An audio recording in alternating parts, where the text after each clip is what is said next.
Itinanggi ng kampo ni dating Congressman Saldico na may pinadala siyang fillers o lihim na kinatawan para makipag-usap kaugnay sa kampanya o sa kanyang kaso tungkol sa flood control bribery scandal.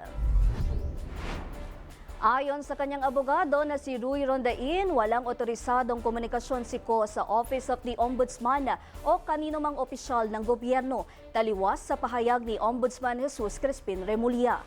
Mariinding itinanggi ng kampo ni Ko na may alok siyang ibalik na pera kapalit ng negosasyon.